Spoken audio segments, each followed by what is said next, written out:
এইটো কাহিনী আৰম্ভ হয় ৰিয়া নামৰ ছোৱালী এজনীৰ পৰা। ৰিয়াই এদিন কলেজৰ পৰা ওলালে। কলেজৰ পৰা ওলাই আহি তাই বাছ ষ্টেণ্ডলৈ আহিলে। বাছ ষ্টেণ্ডত আহি বাছত উঠিলে, কিন্তু বাছখনত কোনো নাছিলে। তথাপিও তাই উঠি গ'ল।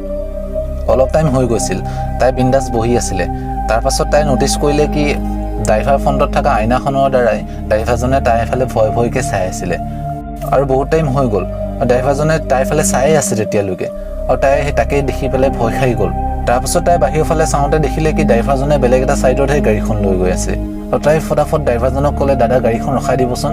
কিন্তু ড্ৰাইভাৰজনে গাড়ীখন নৰখালে, ড্ৰাইভাৰজনে লৈ গৈ থাকিলে। পাছত গৈ কিনে ড্ৰাইভাৰজনে কি মন কৰিল নাজানো, গাড়ীখন তাই ঘৰৰ ফালে ৰাওনা কৰিলে। তাৰপাছত গৈ কিনে ছোৱালীজনীৰ বাছ ষ্টপত ৰখাই দিলে। ৰখাই দিয়াৰ লগে লগে ছোৱালীজনীয়ে নামি কিনে দৌৰ মাৰিলে।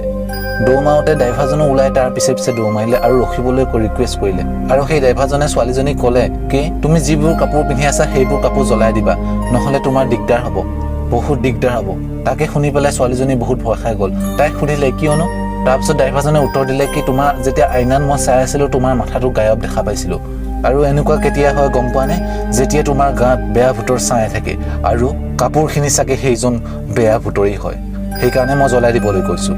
তাৰপাছত ছোৱালীজনী ঘৰলৈ আহি কাপোৰখিনি খুলি পেলাই দিলে। পেলাই দিয়াৰ লগে লগে কাপোৰখিনিৰ পৰা বহুত তেজ ওলাবলৈ ধৰিলে।